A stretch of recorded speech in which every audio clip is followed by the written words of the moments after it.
So the Steelers got their guy, and the nation, that's with a capital N, got their guy, at least for most of what I've heard. Najee Harris was the pick at number 24 overall at a little bit after 11 o'clock last night. And the Steelers have their running back. Good morning to you. Good Friday morning. I'm Dejan Kovacevic of DK Pittsburgh Sports. This is Daily Shot of Steelers. Comes your way bright and early every weekday morning. If you're into hockey and or baseball, I also offer up daily shots of Penguins and Pirates. Got their guy. These are the three words I feel best sum up this team addressing this significant position of this level of significant need. Najee Harris was the best running back in this class. Najee Harris was worthy of being a first-rounder, independent of his position and independent of whatever you might deem in general to be the value of that position. I am not a buyer to this belief that running backs shouldn't be taken in the first round because they only last 4 or 5 years. To me, the first round is where you get the best player. If you get 4 or 5 years out of that player, go nuts. Go nuts. You're looking for the best possible team. And in order to have the best possible team, you do need to have the best possible players. That is what this extraordinary individual represents. Look, I can come at you all morning long with all kinds of data and statistics and everything that Harris achieved at Alabama. But I'm going to make it a whole lot simpler than that.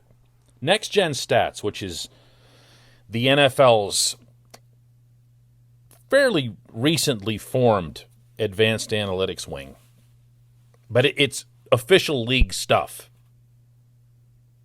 put out moments after the Steelers' selection of Harris that he is one of 5 running backs to enter this draft since 2003 who had a 99 overall draft score.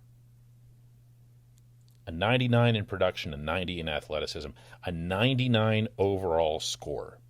The only other players in that category were Saquon Barkley, Jonathan Taylor, Larry Johnson, and, interestingly, Travis Etienne, the back from Clemson, who ended up going with the very next pick to the Jaguars, who really have put together an offensive backfield, to say the least, having, of course, gotten Trevor Lawrence with the number 1 overall pick. This is a good football player. He is a good first-round pick. But I'm going to come back to those 3 words again. Got their guy. Because as I've been saying, not for weeks now, for months, that what I wanted most to see and to hear from the Steelers in concurrence with this pick was a reaction afterward that strongly suggested this was the player they wanted. We've heard that. We've reported it at DK Pittsburgh Sports. But there's a difference between that stuff and whatever it is that sneaks out of South Water Street in advance of a draft, which isn't much, and what actually happens when they get their guy.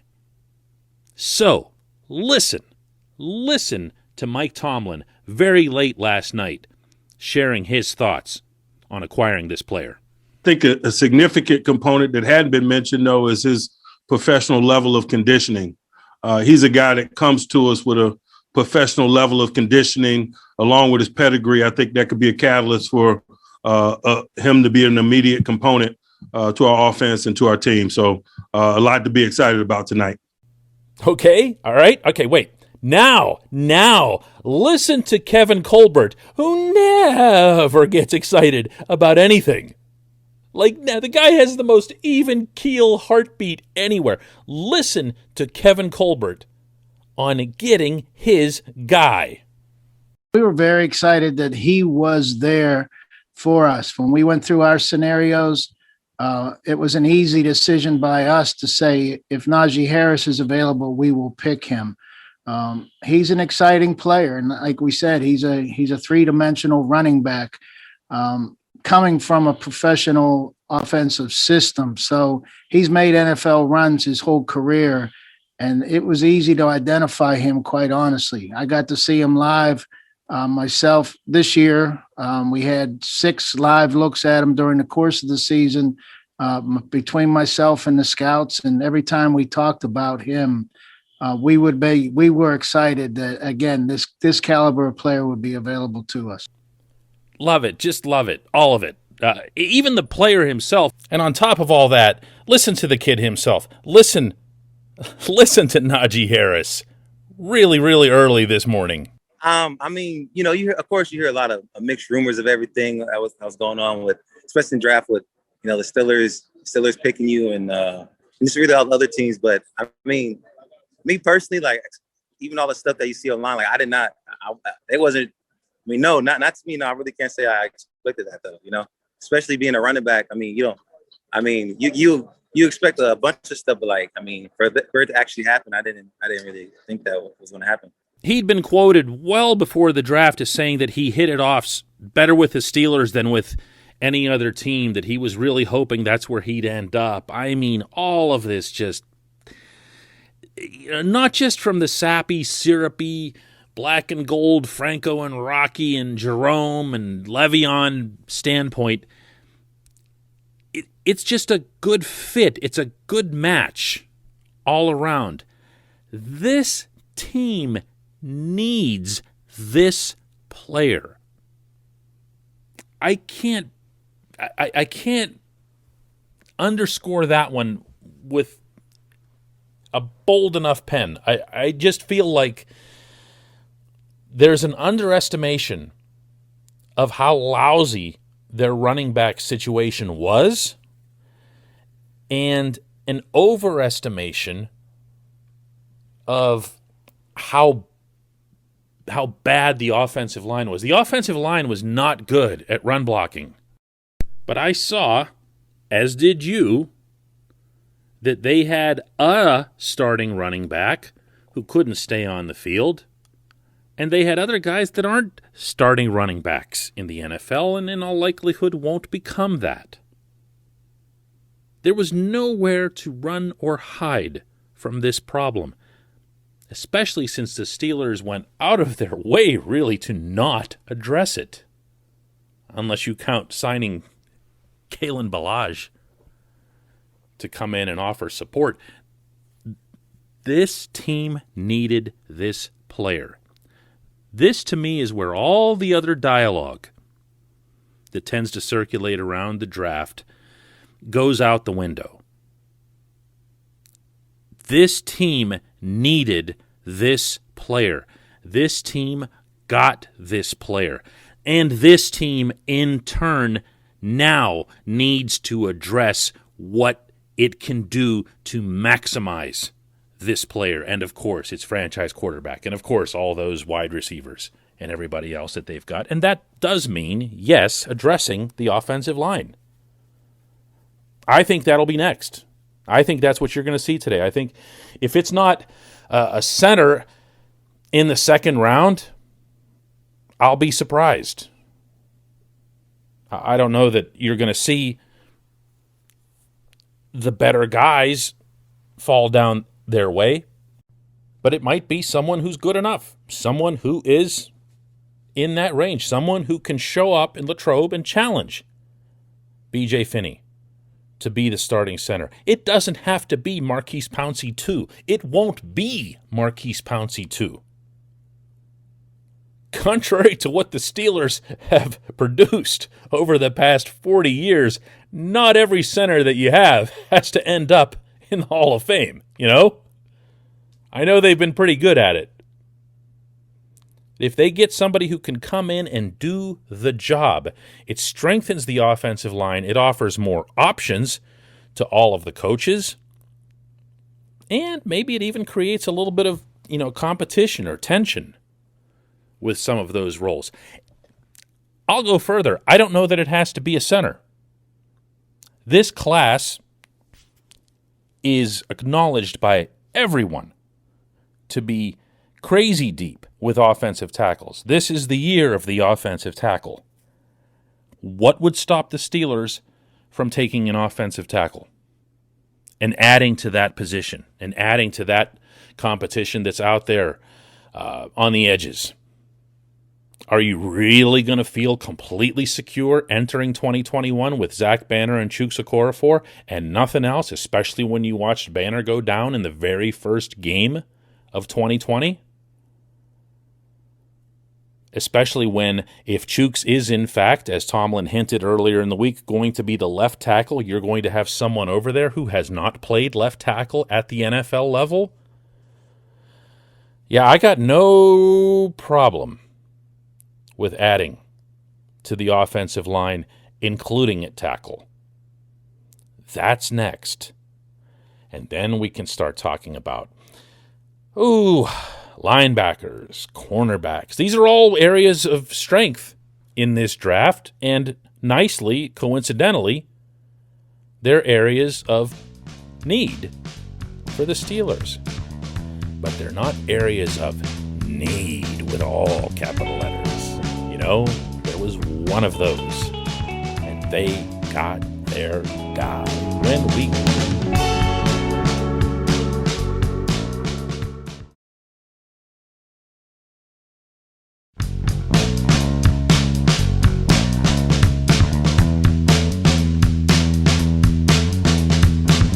Welcome back. Time for just one question. It comes from Cody Dawson, who asks, with Najee Harris being taken in the first round, does anything really change for the Steelers' offense next year without addressing the offensive line? The Steelers passed on Jenkins, Radins, Little, Dickerson, Cosme. How does this pick ensure a better offense? Well, I mean, there's an easy, obvious answer to that. They improved themselves at a vital position where you're touching the football. I mean, that it sounds like you really know your football, so you'd have that part of the answer down.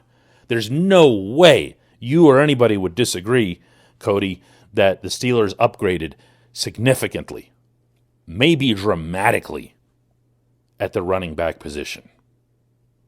So that's one way that the offense is better. But if you want to talk about offensive line, you have to start with the run blocking. You have to start with improving the run blocking. I don't know that that's going to be the case. Zach Banner, I mentioned in the opening segment, he is reputed and believed to be a really, really good run blocker. Now, we've seen that in training camp settings for the most part only. He still needs to get on the field and stay on the field as a starter to show that. And I'm not saying anything to you that he wouldn't himself. But if you have better run blocking on the right side and you can get David DeCastro reinterested, reinvigorated, whatever the term would be, as I continue to tiptoe and tap dance around that subject, because it can be a touchy one, and that's your power side of the football field, being able to run, being able to pick up a yard or two, being able to convert on a 3rd and short, a 4th and short, that's a pretty big deal. Now, it sounds like you're really, really down on this O-line from the way you're asking that, and maybe that's justified. Maybe it is. Because as I mentioned, we don't know about Chuks on the left side. And the truth is, we don't know about Kevin Dotson. We all sang his praises when he was out there in place of Matt Filer, and that was fair. He did perform really, really well, and he was knocking guys back like no one else on that line when it came to running plays. That's great. But show me a left guard who's really, really functional with a dysfunctional center to his right. It doesn't happen. So there are questions. And the Steelers absolutely should, I believe, with this second-round pick, at the latest, the third-round pick, address the offensive line, ideally at center. That's where you can do that. That's where you can do this kind of improvement that you're talking about. Drafts are annoying in midstream. And ever since they started in all sports spreading these things out over multiple days, there's a tendency to want to evaluate the draft the second the first pick has happened, or even after the first couple of the next day, where you just say, that's it, they're not going to get anybody, they're not going to address this position, why did they let this guy go, why did they let that guy go? Let's hang on. Let's hang on. If we see a run today, meaning by the Steelers, on positions that aren't the offensive line, go ahead, man. Sound the alarms. I need to see offensive line addressed today, not tomorrow, today. At the same time, I'm confident that they'll do that. I appreciate the question, Cody. And I want to let everybody know that in light of the draft ongoing this weekend, that Daily Shot of Steelers will continue through the weekend. I'm going to just keep doing it every day. There's going to be another one on Saturday and another one on Sunday because there's just too much. And I'd show up on Monday with like 5 billion things to talk about, and the show would be 3 hours and everybody would be late for work. We can't have that. So thanks so much to everybody for listening to this show. It's always appreciated, never taken for granted.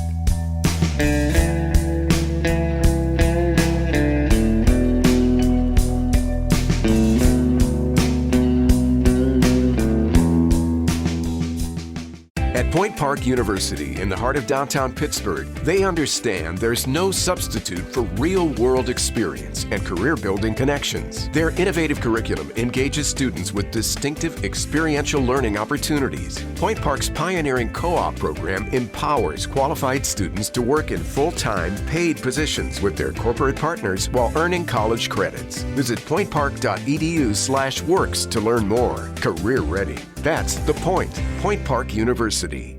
Your front door, your car, your gym locker, your gun. Safety is a habit. Learn more about how to keep guns safe and secure. Visit projectchildsafe.org.